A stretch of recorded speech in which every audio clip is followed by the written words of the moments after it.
Kita mulai ibadah Prapaskah minggu kelima Prapaskah di minggu-minggu ini. Kita bernyanyi dari buku ND 443 ayat 1 sampai ayat 2.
Di dalam nama Allah Bapa dan nama anaknya Tuhan Yesus Kristus dan nama Roh Kudus yang menciptakan langit dan bumi. Amin. Tetapi sesungguhnya penyakit kita lah yang ditanggungnya dan kesengsaraan kita yang dipikulnya. Tetapi dia tertikam oleh pemberontakan kita, dia diremukkan oleh karena kejahatan kita. Ganjaran yang mendatangkan keselamatan bagi kita ditimpakan kepadanya, dan oleh jujur-jujurnya kita menjadi sembuh. Kita patut memuji salib Tuhan kita Yesus Kristus. Melalui salib keselamatan, kehidupan dan kebangkitan kita peroleh. Mari kita berdoa. Yesus Kristus Tuhan kami, Engkaulah hidup dan pendamaian kami dengan Allah. Kami memuji nama-Mu dan mengucapkan terima kasih atas karya penyelamatan Tuhan kepada kami. Sertailah kami dengan kasih-Mu, agar kami selalu mengingat Engkau yang telah menderita dan mati untuk kami, dan agar kami menyesali dosa kami. Kuatkanlah kami hati dan jiwa kami untuk percaya dan hidup di dalam kasih serta tahu memuji dan berterima kasih kepadamu, dan agar kami setia mengikuti Engkau sampai mati. Amin. Dan bacaan Alkitab untuk minggu ini diambil dari kitab Ibrani 9 ayat 13 sampai ayat 14. Demikian firman Tuhan. Sebab jika darah domba jantan dan darah lembu jantan dan percikan abu lembu muda menguduskan mereka yang najis sehingga mereka disucikan secara lahiriah, betapa lebihnya darah Kristus yang oleh Roh yang kekal telah mempersembahkan dirinya sendiri kepada Allah sebagai persembahan yang tak bercacat, akan menyucikan hati nurani kita dari perbuatan-perbuatan yang sia-sia, supaya kita dapat beribadah kepada Allah yang hidup Demikian firman Tuhan. Berbahagialah orang yang mendengar firman Tuhan serta memeliharanya. Amin. Kita bernyanyi dari buku Ende nomor 474 ayat 1 dan ayat 2.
Renungan firman Tuhan hari ini bagi kita yang tertulis di dalam Lukas 22 ayat 48 sampai 49. Demikianlah firman Tuhan.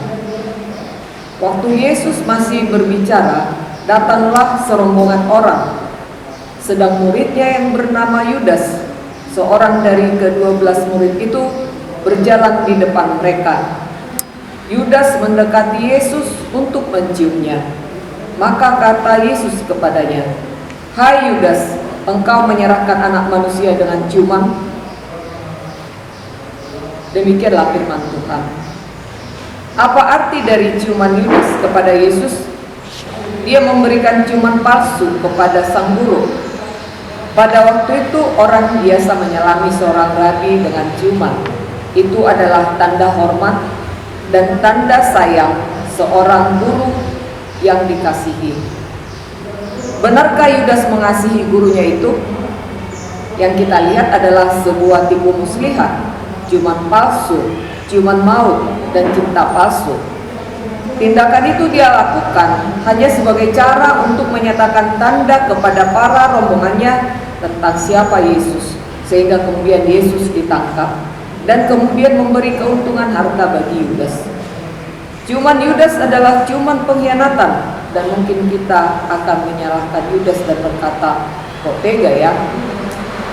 Namun di sini Tuhan Yesus dengan lembut mencoba menyadarkan Yudas akan dosanya yang luar biasa itu dengan berkata, "Hai Yudas, engkau menyerahkan anak manusia dengan ciuman." Betapa teganya Yudas mengkhianati guru yang mengajari dia banyak hal. Guru yang selalu bersama-sama dengan dia dalam suka dan duka bertahun-tahun lamanya. Guru yang makan perjamuan Paskah bersama-sama dengan dia. Guru yang telah membasuh kakinya. Dan guru yang membuat tanda-tanda mukjizat di hadapannya. Tuhan Yesus masih mempertahankan damai dan pengampunan bagi Yudas. Tuhan Yesus masih menunggu penyesalan dan pertobatan Yudas. Dan seharusnya ketika Yudas mendengar suara Tuhan Yesus itu, dia sudah harus menangis dan menyesali perbuatannya. Namun kuasa iblis telah lebih kuat merasuki Yudas, sehingga dia tetap merasa tidak bersalah dan tidak ada penyesalan dan pertobatan. Saudara yang terkasih dalam Yesus Kristus, kita sering menjadi Yudas masa kini, yang banyak melakukan pengkhianatan terhadap Tuhan Yesus lewat perbuatan-perbuatan kita yang tidak taat dengan firman-Nya, lewat perkataan kita yang tidak sesuai dengan tindakan kita. Kita sudah seharusnya mendengar teguran Tuhan Yesus yang mengingatkan dosa-dosa kita tersebut.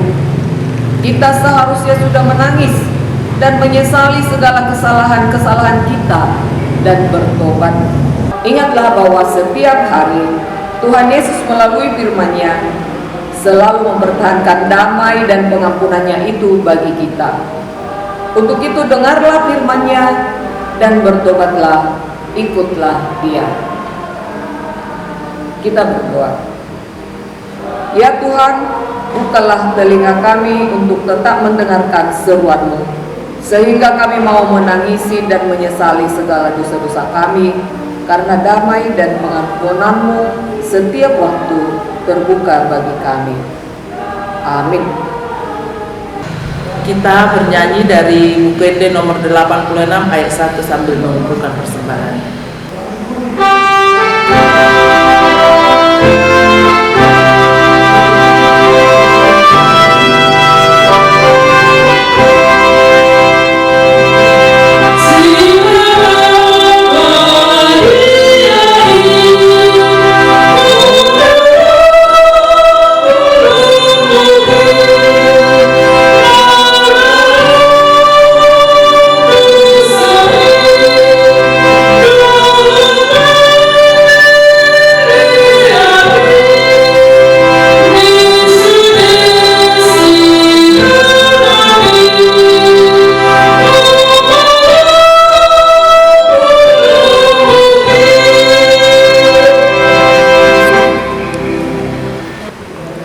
Marilah kita sama-sama mengucapkan doa Bapa kami. Bapa kami yang di sorga, dikuduskanlah namamu, datanglah kerajaan-Mu, jadilah kehendak-Mu di bumi seperti di sorga. Berilah kami pada hari ini makanan kami yang secukupnya, dan ampunilah kami akan kesalahan kami, seperti kami juga mengampuni orang yang bersalah kepada kami. Dan janganlah bawa kami ke dalam pencobaan, tetapi lepaskanlah kami daripada yang jahat. Karena Engkau yang punya kerajaan dan kekuasaan dan kemuliaan sampai selama-lamanya. Amin. Anugerah Tuhan kita Yesus Kristus, kasih setia dari Allah Bapa, dan persekutuan dari Roh Kudus kiranya menyertai saudara sekalian. Amin.